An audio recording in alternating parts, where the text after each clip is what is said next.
ठीक है, ये क्या है बेसिकली जो है, जो कॉस्मेटिक्स हैं वो जो है क्लीनिंग पर्पज के लिए, ब्यूटीफाई करने के लिए, अट्रैक्टिवनेस को बढ़ाने के लिए या अपीयरेंस को अल्टर करने के लिए ये बेसिकली यूज किए जाते हैं। ऑब्जेक्ट्स हमने कल डिस्कस किए थे कि जो है बेसिकली जो बेसिक ऑब्जेक्ट इसका है वो डेकोरेटिव है। डेकोरेटिव है to enhance the general appearance, to enhance the general appearance. बाकी जो अदर ऑब्जेक्टिव्स हैं वो साइकोलॉजिकल है, सोशल एंड क्लिनिकल। तीन ऑब्जेक्टिव्स हैं इसके, psychological, social and clinical. Psychological effects में आपको बताया था कि एक इंपॉर्टेंट वैल्यू उसकी होती है ये this yield mental satisfaction to user. कोई अगर जाहिर सी बात है, कोई अगर अच्छा गुड लुकिंग होगा तो उसको मेंटल सेटिस्फैक्शन होगा ही। नेक्स्ट कौन है अभी? अनुज राज। हेलो अनुज राज आया क्या अभी किसे एंटर किया है? नाम बताओ। मोहम्मद अजहर। मोहम्मद शादाब, हरीश चंगवार, आदिल, मोहम्मद अजहर और कौन है पांचवा? कौन है? अनुज। अनुज जी। अनुज कौन सा है भैया? चलो ठीक है भाई। तो ये हमने जो है तीन जो ऑब्जेक्टिव्स हैं, जो जनरल ऑब्जेक्टिव्स हैं कॉस्मेटिक एप्लीकेशन के, वो psychological, social and clinical. Psychological effects हमने देखा कि इसमें क्या है कि this yield mental satisfaction to user. अगर हम जो है कॉस्मेटिक्स का स्किलफुल यूज करते हैं, स्किलफुल एक वर्ड है, एक टर्म है यहाँ पे, skilful use of cosmetic can cover up और minimise the facial and skin defects and improve the mental level of sufferers towards the life. Then है सोशल इफेक्ट। सोशल इफेक्ट में जो है आपका इसमें आप बहुत सा सोशल जो सेंटर्स मिले वो तो होती हैं, ब्यूटी सैलून्स हैं, ब्यूटी पार्लर्स हैं, हेयर ड्रेसर्स सैलून्स वगैरह ऐसे होते हैं, सब होते हैं इसमें। यहाँ नेक्स्ट है क्लिनिकल इफेक्ट। क्लिनिकल इफेक्ट का पर्पस क्या है? क्या इसका कॉस्मेटिक का पर्पस एक ये भी होता है कि जो कॉस्मेटिक एप्लीकेशन से जो क्रीम वगैरह होती हैं, जो स्किन डिफेक्ट्स जो वो मिनिमाइज हो जाते हैं। स्किन डिफेक्ट्स या जनरल जो है और रिंकल या प्रीमेच्योर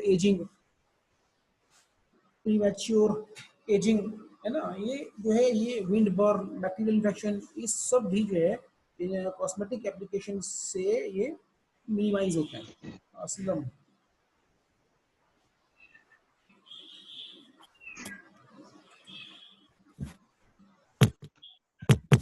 कुमार,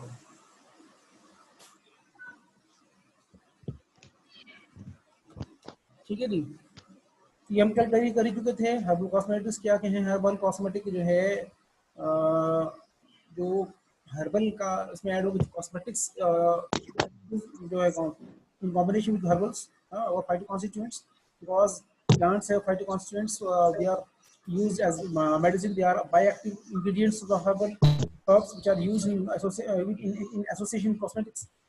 यहाँ पे the use of phytochemicals from a variety of botanicals has जो है फंक्शन इसके होते हैं क्या है कि कॉस्मेटिक द केयर जो है बॉडी केयर में काम होता है उसका। कॉस्मेटिक जो है बॉडी केयर और बॉडी पार्ट्स के केयर में ये जो है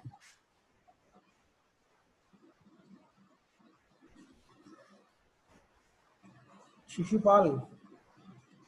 hello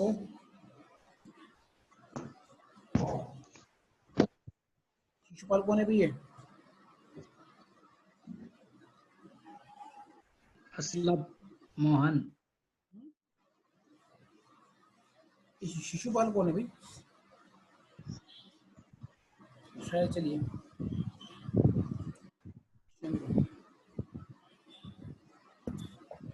good morning sir. Morning. कौन? सर वो धर्मेंद्र है सर, धर्मेंद्र कुमार।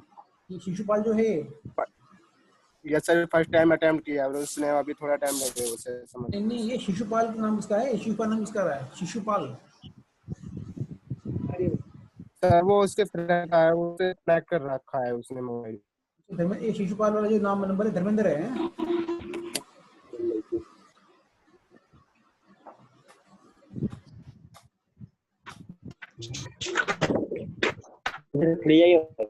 कुछ कहते हैं चलिए है जो है दो एक्टिव बॉडी केयर और बॉडी उसके पार्ट्स के जो है कॉस्मेटिक्स जो यूज होते हैं। दूसरा जो बोटेनिकल इंग्रेडिएंट्स होते हैं या वो क्या करते हैं स्किन पर जो है अपने बायोलॉजिकल फंक्शन एग्जर्ट करते हैं, बायोलॉजिकल फंक्शन एग्जर्ट करते हैं और स्किन को और जो है हेयर को जो है नेसेसरी न्यूट्रिएंट्स प्रोवाइड करते हैं। तो ये इसके जो है फंक्शंस हैं कॉस्मेटिक्स के।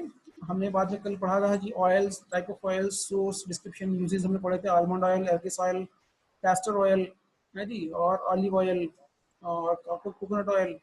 नेक्स्ट हमने वैक्सीज कल हमने पढ़े थे कि वैक्सीज क्या है, basically group of natural lipids हैं दैट हैव फिजियोलॉजिकल इंपॉर्टेंस। हमने तीन टाइप के कल हमने वैक्सीज पढ़े थे। कौन कौन से इसमें तो वो हैं जो मिनरल वैक्स हैं, जो कि जैसे कि ओजोक्लोराइड और केरोसिन एंड मोन्टेन वैक्स। और दूसरा हमने पढ़ा था कल जिसको पेट्रोलियम से मिलते हैं, एक आपका जो है पैराफिन और माइक्रोक्रिस्टलाइन वैक्स। तीसरे जो है कुछ मैन्युफैक्चर्ड वैक्स होते हैं जैसे कि आपका इमल्सिफाइंग वैक्स है, सिंथेटिक वैक्स है और सिंथेटिक बीज वैक्स, ये सब मैन्युफैक्चर्ड है। यहाँ पे हमने type of wax, source, description, uses भी कल हमने डिस्कस किए थे। इसमें आपका जो है बीज वैक्स, कार्नोबा वैक्स और पैराफिन वैक्स, स्पर्मेसिटी। देन हमने कल कलर भी इसके जो यूज़ किए थे, जो हर्बल कॉस्मेटिक्स में कलर्स यूज़ होते हैं, ये कलर्स का एक अपनी अलग इंपॉर्टेंस है, ठीक है। क्योंकि हम जो है कोई भी जो कॉस्मेटिक प्रोडक्ट है उसको उसको परचेज करने की जो है वो डिज़ायर डिपेंड करती है साइट, टच एंड स्मेल पे। थ्री सेंस पे जो है, तीन सेंसेस पे, साइट, टच एंड स्मेल। वो दिखने में कैसा है, टच करने में कैसा है, वो स्मेल कैसी है उसकी ना, उसके फ्लेवर कैसा है इसका, उसके अकॉर्डिंगली लोग उसको परचेज करते हैं। तो ये एक बड़ा इंपॉर्टेंट फैक्टर है इसमें। दूसरा इसमें अभी हम लोग एग्जांपल्स दिए थे, जैसे कोचिनियल है, सैफ्रॉन है, रोजमेरी है और जैस्मीन एसेंशियल ऑयल है, ठीक है। नेक्स्ट कल हमने ये डिस्कस किए थे गम्स। गम्स भी कल हमने डिस्कस कर लिए थे, एक बार और उसको और देख लेते हैं तो इसमें रह गया था। गम्स क्या, basically gums are hydrocolloids. So they are applied in foods and beverages in paint industry. So natural gum are a great way to thicken natural liquid soap and cosmetics। तो हम यहाँ देखा कि नेचुरल गम्स जो है, gums basically क्या है, thickening agent है। क्या ये थिकनिंग एजेंट्स हैं, ठीक है। जैसे आपने पढ़ते हैं कि फॉर्मुलेशन में सस्पेंडिंग एजेंट है, एक्सपेंडिंग एजेंट, इमल्सिफाइंग एजेंट्स, इस तरह के जो है लिक्विड प्रिपरेशन में गम्स यूज होते हैं as a natural source, as a thickening agent. तो गम्स जो है वो क्या है, as ingredient has been used for centuries. The most natural gums are carbohydrates and they help to improve the stability of the product. Some sources of these gums include plant seeds, marine algae and sap. तो ये क्या करते हैं, तो thickening agent हैं। दूसरा product की stability को भी इम्प्रूव करते हैं और बेसिकली ये सब जो है कार्बोहाइड्रेट्स होते हैं, ठीक है। जैसे कि आपका इसमें सबसे पहले है फर्स्ट नंबर 1 इज एकेशिया गम।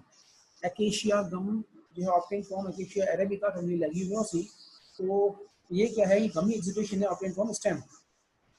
यहाँ पे इसका जो डिस्क्रिप्शन है कल हमने देखा था इसको, यूजेस इसके जो है सूदिंग एजेंट है ये और ingredient and helps alleviate inflammation. Tragacanth है, एस्ट्रागेरस गमीफर लेग्यूमिनोसी का है, इसका भी हमने पढ़ा था। ग्वार गम है, सियामोप्सिस टेट्रागोनोलोबस, ये भी जो है ये सब गम्स हैं, लेग्यूमिनोसी फैमिली का है। और ज़ैंथेन गम है, ज़ैंथोमोनास कैम्पेस्ट्रिस। तो ये सब हम कर चुके थे। अब नेक्स्ट इज परफ्यूम। यहाँ से आज स्टार्ट होना है हमारा। तो परफ्यूम क्या है, the word perfume originate from the Latin word perfumum. The word perfume denotes a substance that emits a pleasant odor, especially a fluid preparation of natural essence। क्या करता है ये कि जो परफ्यूम का जो वर्ड है उसमें क्या, इसका मीनिंग क्या है, जो प्लेजेंट ऑर्डर इमिट्स करता है, इसमें से स्मेल आती है, एक गुड फीलिंग स्मेल आती है, ठीक है। नेचुरल एसेंस इसमें मिलता है।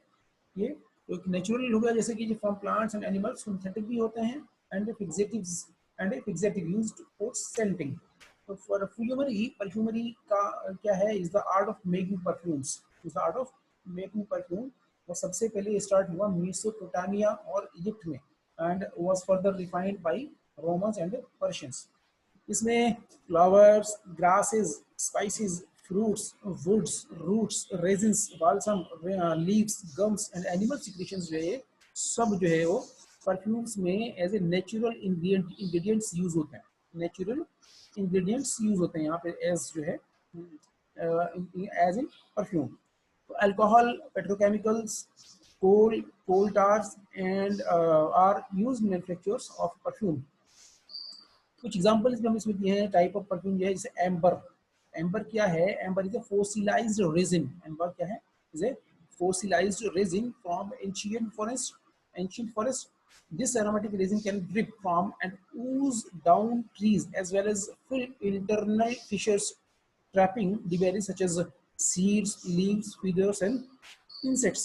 ठीक है, ये सब डिस्क्रिप्शन क्या है इसका कि फॉसिलाइज्ड ट्री रेजिन है, येलो ऑरेंज ब्राउन कलर इसका होता है और इंसॉल्युबल है इन कॉमन ऑर्गेनिक सॉल्वेंट्स में, और जो है ये एरोमेटिक ऑर्डर देता है जब इसको जलाया जाता है, बर्न किया जाता है। It gives an aromatic order when burn.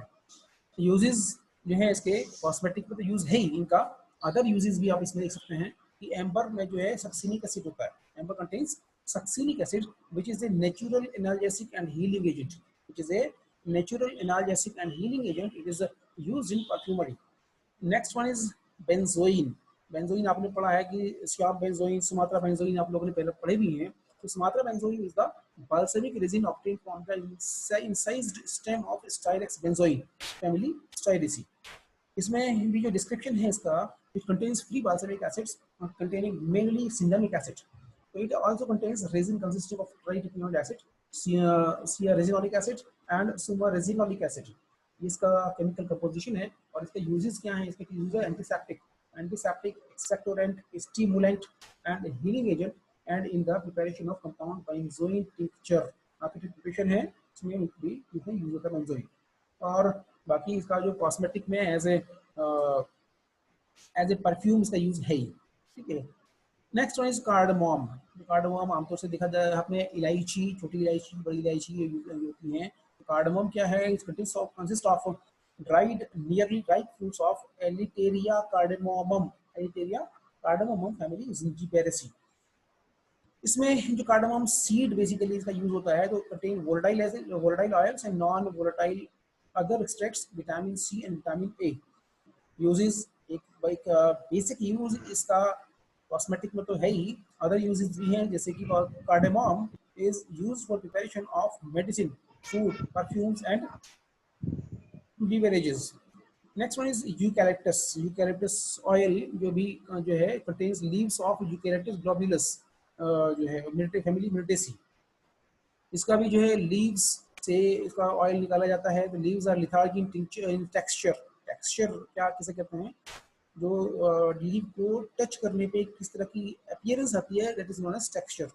तो लिथार्जी और लेदरी जो टेक्सचर उसका होता है, leaves are leather in texture and having glands containing a fragrant volatile oil।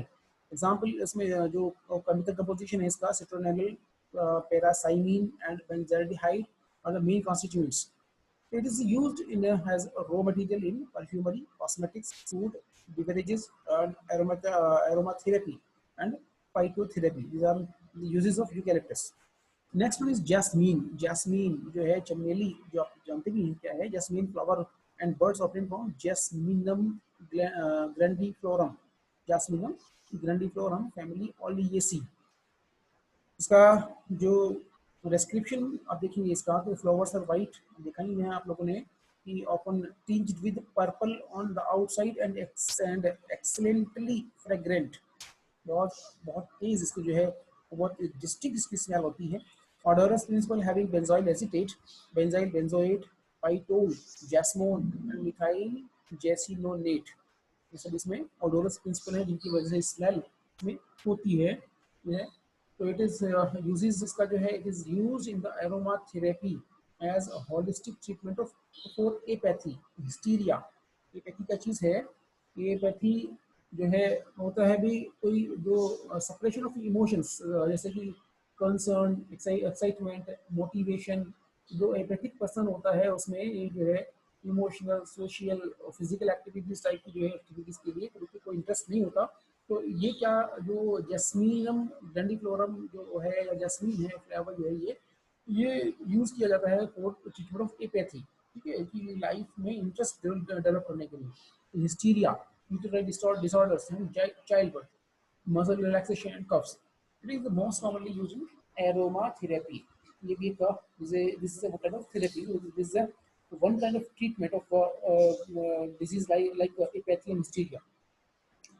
Next is rose. Rose जो है consist of Rosa indica. Rosa indica गुलाब जो कहते हैं हिंदी में, Rosa indica belongs to the family Rosaceae.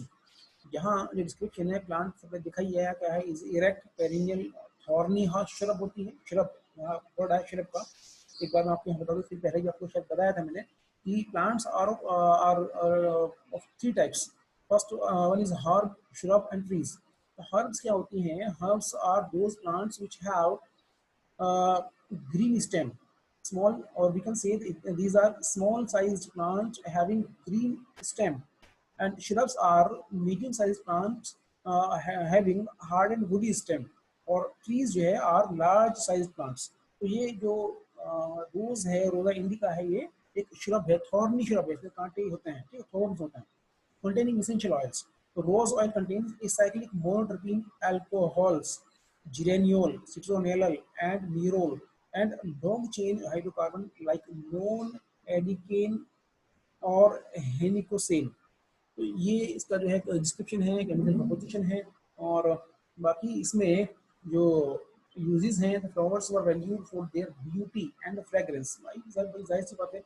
और the petals, leaves, and hips, the fleshy fruit containing seeds used making jams and infusion for food and medicine, and oils and salts are used in cosmetics। ठीक है, ये सब इसके uses हैं। तो this is all about of perfumes, ठीक है।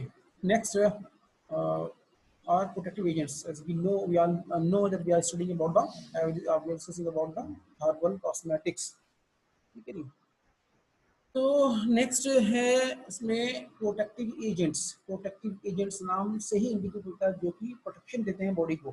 अब कैसे बॉडी प्रोटेक्शन देंगे? Against the diseases, against the adverse reactions, against the सब जो है irritative effects of the products, ठीक है। तो यहाँ पे phytoconstituents are considered as important ingredients in cosmetic formulation as they can protect the skin against exogenous and endogenous harmful agents and can help medication in many skin conditions। यहाँ पे भाई जो phytochemical constituents हैं, herbal material है, इसका अपना कोई side effects होते नहीं है। और सिंथेटिक मेडिसिन के सिंथेटिक जो कंपाउंड्स हैं उनके साइड इफेक्ट्स होते हैं, वहाँ इरिटेशन के चांसेस हैं, लेकिन यहाँ जो है चांसेस जो है कम है। तो यहाँ एक they are also used as protective agents. तो यहाँ हमने लिखा भी है कि they protect the skin against exogenous and endogenous harmful agents and can help medication in many skin conditions। So various herbal ingredients are used in the formulation for cleansing products with the intention of minimizing possible adverse or irritating effects of product, ठीक है जी। तो ये basically इन ingredients को, herbal ingredients को formulations में इसलिए यूज करते हैं कि as a cleaning product, cleaning के लिए। और दूसरा जो इंटेंशन क्या होती है इसमें कि जो एडवर्स या इरिटेटिव इफेक्ट है प्रोडक्ट का, उसको मिनिमाइज किया जा सके। तो ये है रोल प्रोटेक्टिव एजेंट्स का। तो herbal extracts are helpful in healing. और हर्बल एक्सट्रैक्ट जगह जो कहाँ कहाँ हेल्पफुल है? Healing, softening, rejuvenating, and sunscreen effect। These extracts are multifunctional in nature because they have various properties. For example, photoprotection, anti-aging, moisturizing, antioxidant, astringent, anti-irritant, and antimicrobial properties। ठीक है जी, ये सब जो है इनके इफेक्ट्स हैं सारे जो है, photo protection, anti ageing, moisturising, antioxidant, astringent, irritating and anti microbial properties. And these all functions are related to a protection of the body, so that these herbal material can also be used as protective agents।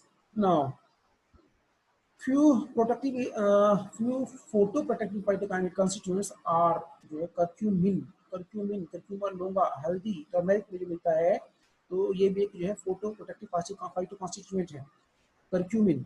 and resveratrol, E polyphenol, silymarin, quercetin, and ascorbic acid. So these phytoconstituents have been used development of herbal cosmetic formulation and could reduce the occurrence of skin cancer and delay the process of photo aging. ये herbal formulation में use किए जाते हैं और क्या फायदा है, ये स्किन कैंसर को के चांसेस को रिड्यूस करते हैं। ठीक है, हर्बल कॉस्मेटिक में अगर ये जो है कुर्क्यूमिन है, क्योंकि कुर्क्यूमिन एंटी इन्फ्लेमेटरी तो है ही, अब सबको कॉमन यूज है कुर्क्यूमिन का। हल्दी जो है एंटी इन्फ्लेमेटरी है, इसलिए इसको आमतौर से मिल्क के साथ इसको ये लेते भी हैं इन्फ्लेमेशन को कम करने के लिए। किसी को अगर जो है कहीं इंजरी हो जाती है तो इंजरी के केसेस में इसको दूध के साथ में लिया जाता है, मिल्क के साथ में लिया जाता है इसको इन्फ्लेमेशन को कम करने के लिए। और अब जो लेटेस्ट रिसर्च जो है कुर्क्यूमिन जो एंटी कैंसर प्रॉपर्टीज भी इसके ऊपर निकल के आई हैं, ये एंटी कैंसर प्रॉपर्टीज भी हैं। और ये जितने भी जो प्रोडक्ट्स हैं ये स्किन कैंसर को भी प्रोटेक्ट करते हैं। ठीक है जी। और इसमें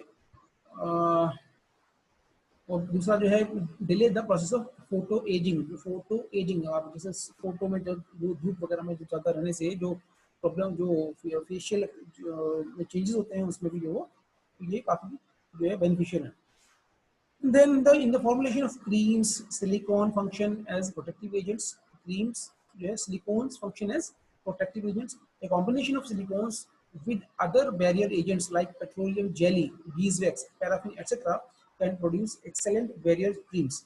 और इसमें examples है जैसे green tea, aloe vera, chamomile are some examples that are used as protective agents. So this is all about of protective agents, herbal, we can say herbal protective agents. इसमें कुछ एग्जांपल भी आपको याद हो गए होंगे मेरे ख्याल से, जैसे कुर्क्यूमिन है, ठीक है, कुर्क्यूमिन है, और बाकी ग्रीन टी, एलोवेरा का हमको से बहुत यूज है, ठीक है, हेयर टॉनिक भी है, स्किन के लिए एंटी एजिंग के लिए भी यूज होता है एलोवेरा। इसका जेल जो है बहुत कॉमन यूज में रहता है, ठीक है। और आजकल तो इसका वैसे भी जो जैसे कि ये डिजीज पेंडेमिक डिजीज चल रही है यहाँ पे आजकल बहुत लोग इसका जो हैंड सैनिटाइजर भी में भी इसको यूज कर रहे हैं। Next bleaching agent. Bleaching agent क्या है भाई? ब्लीच करना किसे कहते हैं? डीपिगमेंटेशन में स्किन को लाइटनिंग करना, that is known as bleaching. तो ब्लीचिंग एजेंट जो है these are used for depigmentation and for lightening the skin. So depigmentation and skin lightening products have been used for ages in Asian countries where skin whiteness is a major aesthetic condition. यहाँ पे जो है bleaching जो creams, bleaching agents जो है वो काफ़ी use होते हैं यहाँ।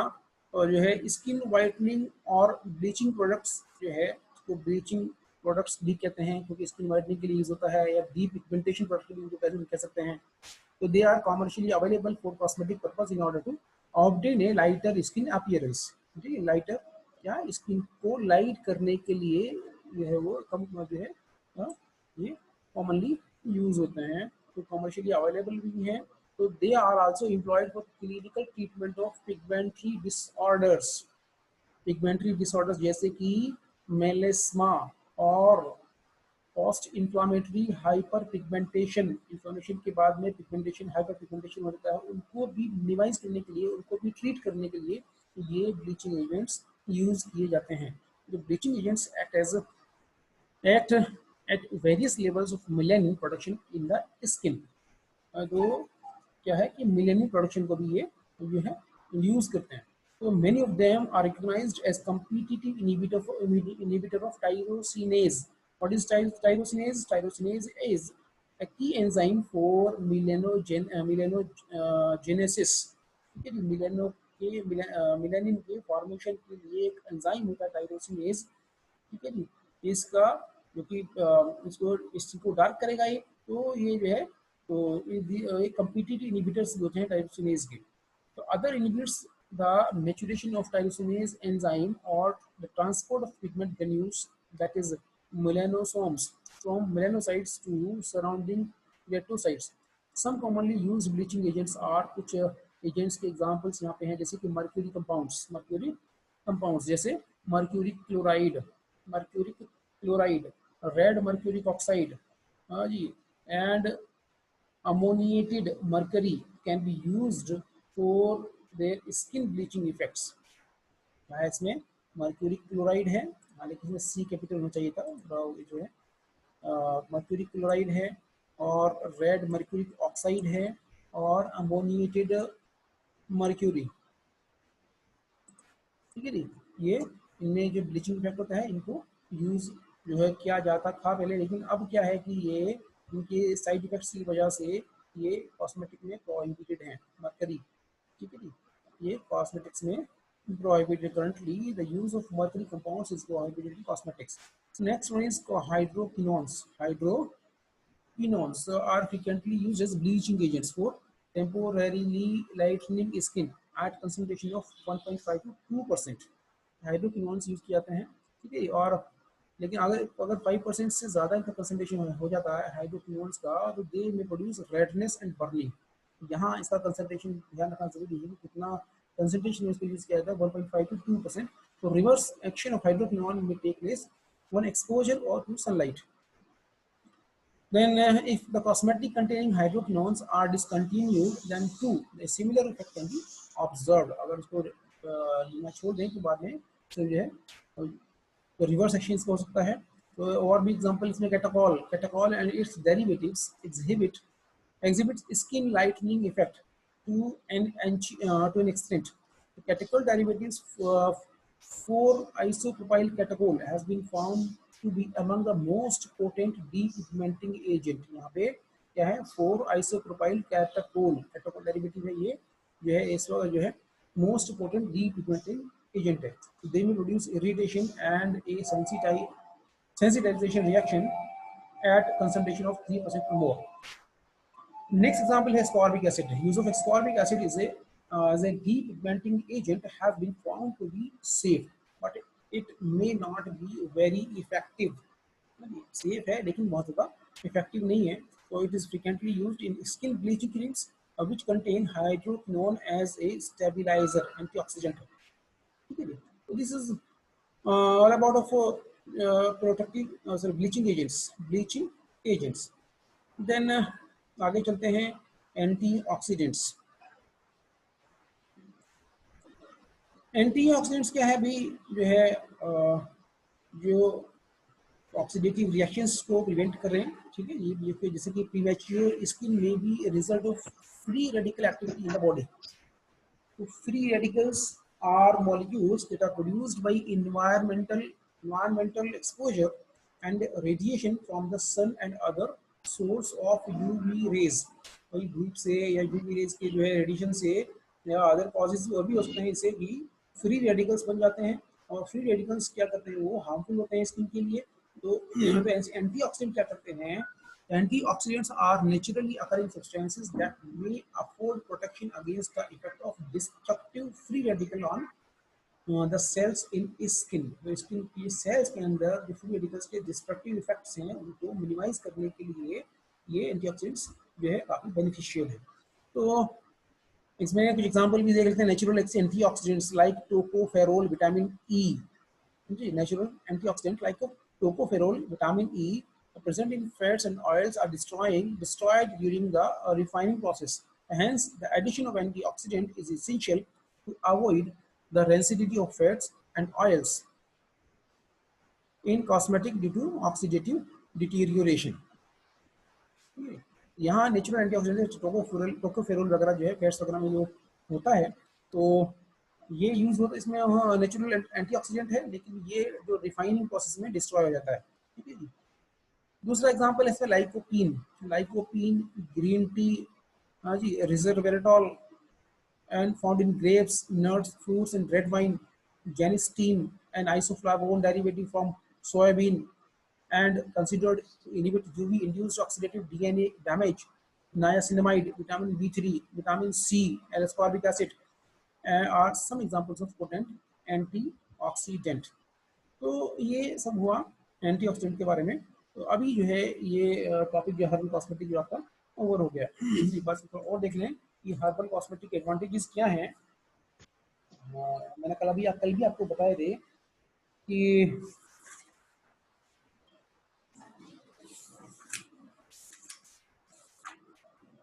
हर्बल कॉस्मेटिक के जो एडवांटेजेस क्या हैं भाई, बेसिकली एक तो सबसे पहली बात ये कि जो है नेचुरल होते हैं, नेचुरल इन नेचर। दूसरा इसका जो है वो सेफ यूज के यूज इनका जो सेफ है, सेफ हो सेफ टू यूज, क्योंकि इनके कोई अपने साइड इफेक्ट्स अपने एडवर्स रिएक्शन इनके नहीं होते। दूसरा क्या है कि ये जो है हाइपो एलर्जेनिक होते हैं, और जो है डर्मेटोजेनेसिस के लिए जो है ये प्रूवन भी है, ठीक है। और इसके लिए एनिमल्स के लिए भी जो यूज करने की जरूरत नहीं होती, क्योंकि इसमें अलाउड है ये यूज करना, जैसे तो कंपैटिबल विद बॉडी, बॉडी के साथ ये कंपैटिबल होते हैं, ठीक है जी।